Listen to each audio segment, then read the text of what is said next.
it was interesting to me because I think it captured very much the market situation, and that famous phrase is that you do not need to go to the West if you want to become bigger. Like there are so many opportunities here in Austin, and I think it's something that was important for us to hear, to validate.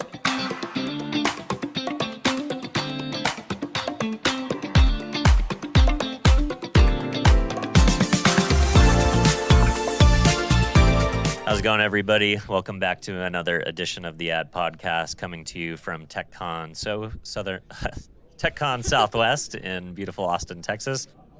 We have Xenia Masl. She's an exhibitor and she's a manager from Eastern Peak. Thanks so much for coming on, chatting with us for a little bit. Absolutely. How do you like the conference? It's good. We've been getting a lot of great interviews today with exciting founders, exciting investors. That's kind of the gig. That's a good thing. Yeah. So tell me a little bit about yourself and your company, and then what brought you, why'd you guys get interested in exhibiting at TechCon this week? Absolutely. So my name is Xenia, just as you said. Yeah. And I joined Eastern Peak. It's a global international company. They do software, hardware development, web, mobile, cloud integrations as well. Salesforce. They've been around from 2012, more than 180 clients. And they started to have more inbound from Houston, Austin. So we moved from our New York office here just for 2 days to see what is Austin about. And we liked it. We found it very different. Let's go. Yeah, it's definitely an interesting market. A lot of happening in the venture space. And, one of the big themes of TechCon is the idea that, innovation and startups and venture capital is becoming more flat. It's not just happening in California, 30 miles in and around San Jose. And, there's a lot of different hubs now across America and even across the world. So be curious if you guys are seeing that trend as well. Like, are you guys spending more time in markets outside of Silicon Valley? 100%. So we have R&D centers all around Eastern Europe, meaning that we do not only serve the US or North American market, but we also have a big UK presence, Israel presence, and honestly all around the world. We had amazing projects in Africa, launching the neobanks and so on. So to me, I would say the whole world right now already have all of the digital tools, and they're in the process of adoption. We do not have all of the AI use cases, so I think we also have this important game to validate and filter what's worth the time, worth the investment, and what is just distraction from the reality. There's a lot of noise, right? 100%. And it's interesting that you guys approach things from also a hardware perspective. So you can not just help implement and build software, but you can also build real things in the real world. That's obviously a capability that we've lost a lot of capacity here in America. Current administration is trying to reshore and do some of those things. But talk about the importance of innovation, from the R&D side and the hardware side. Yeah, so one of the big services we provide are the embedded engineers, and those people usually need to have a very niche type of knowledge. As I said, we happen to have the R&D center in Ukraine. Ukraine is one of the capital of drone development right now. Yeah, and even in the current situation, well, probably for exactly because right? of this situation. And many companies here and around the world are really looking for such talent. And many times we have an opportunity to match the talent and the need here, and those people know things that no one else could ever know. So that's how we approach some hardware related questions. And are you guys also seeing interesting stuff in robotics? I know automation and trying to not just innovate in manufacturing for real world products and things to sell, but in the building of products themselves in the robotics space. Is that an area that you guys are interested in? Yeah, that's a good question. I would say we specifically do not really build things in the robotics space, but we do pay close attention. I recently watched the Megan 2.0 on Netflix. Did you watch that one? No, but my 10-year-old daughter wants to see it, so I'll see if I green light that. You might have to tell me if I can. I was scared after this, and I'm in the tech world, and I have a CS bachelor's degree, so I don't know if your daughter should watch it. Good note to self. Good parenting note there. No, you do you. Hey, look, it's like I'm all trying. advice on my own and do not represent the company. Yeah. No, I try to be, somewhat open-minded with, treating my kids like adults. The bringing up baby school of thought. But yeah, it's definitely you gotta filter sometimes. So. Yeah. Awesome. So how has TechCon been for you guys as far as like, would you recommend it as an investment to make in future shows? Have you met some interesting people that you think maybe you can bring back to the team and maybe work with? Yeah, absolutely. We definitely met interesting people. I think it is a magnet. I'm not sure about the exhibition, right? Yeah. Because you want to be on the ground Yeah, and the you want to talk exhibition's with kind the of tough people. because people are like, they go up there for coffee and here and there, but it's kind of the main stage presence and the networking Exactly. that's really the value. Exactly. Some conferences are creating the deal flow Yeah. room Yep. and you talk nonstop. Mhm. And I don't like to be silent. I like to have productive moments. Yep. So I would say for exhibition, somewhere else. For interesting panels, to meet interesting people, to see what Austin talks about, this is Yep. definitely good enough. Do you think you'll come back to Austin as an innovation hub?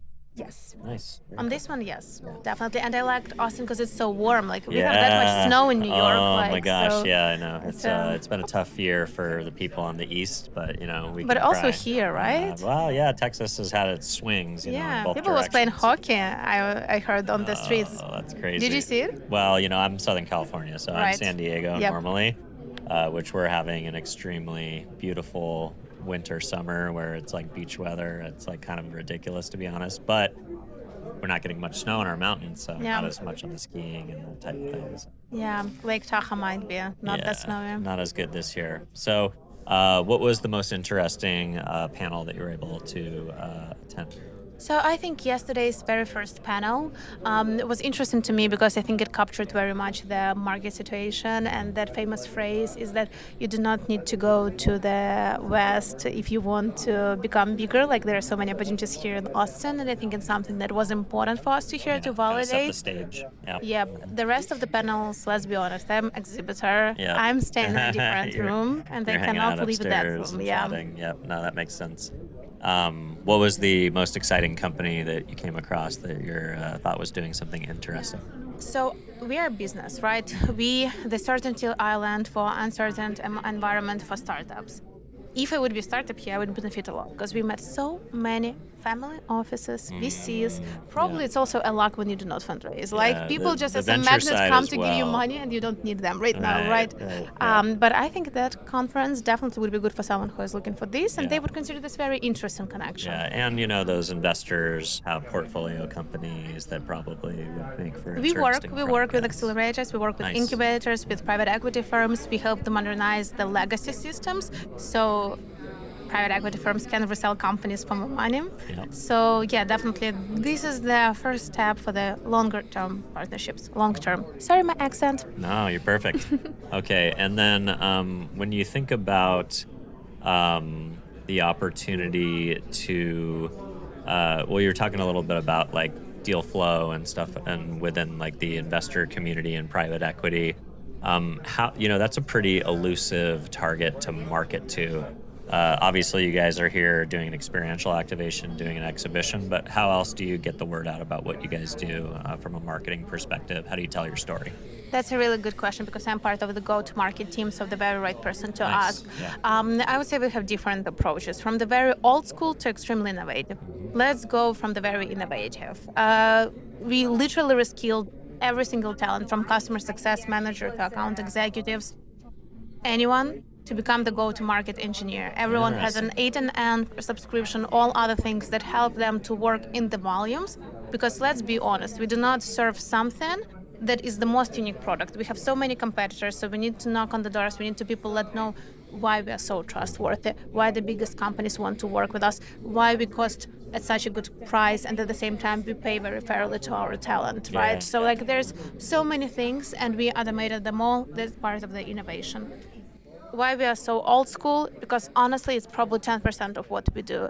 We very much rely on the relations. We have my presence in New York City means that I go play golf with people, and I'm not that good in golf, so I'm ready to be embarrassed. Okay, go. to Well, that I- extent, yeah, I'm I the run a- worst skier, the slowest, and I'm I run a okay. private equity golf series, so we'll have to get you out there. We don't have enough women on the courses. Exactly. Yeah. Yeah, the talk to have. So yeah, in this way, of course, we also rely very much on our current customers. They're our biggest Referrals, trying voters. to figure out how to generate that referral wheel. You know what? They don't want to take our money for the referrals. Of course, we have referral partnership. If you watch this video, send us your neighbor who wants to mobile app. But those people worked with us for like 10 years. Yep. And then you just offer them a few $1,000s or $10,000 for referral, and they just like, come on, dude. Yeah, like it's great. Thanks. Yeah, yeah, just like keep being great with us, okay? That's all we want. That's amazing. Well, let's. I think that's a good testament to your longstanding relationships with clients, where even when you try and operationalize a partnership program, Yep. you try and incentivize customers to speak on your behalf. It's like, Of no, they course. just want to do you a solid and make Yeah. intros, and they don't want anything from it. That's Yeah. shows the strength of your partnerships, right? We still have YouTube videos with their testimonies. That's good. You gotta have a strong content game too. So, well, very cool. Well, if people want to connect with you directly, learn more about the company, where do you want to send them? Okay, so it's my first name, Xenia. We will type it because it has a very different spelling. It's a Greek name, and then it's dot, and then it's Masl. It's like Elon Musk, but L instead of K in the end. Yep. And then it's @ and then easternpeak.com. Eastern Peak is a mountain on the east. Eastern Peak. Honestly, I hope it will be here because I didn't spell letter by letter. Well, we'll put it in the show notes for sure. Thank you. Thanks for saying hi. Cheers. Cheers. Bye-bye. Thanks.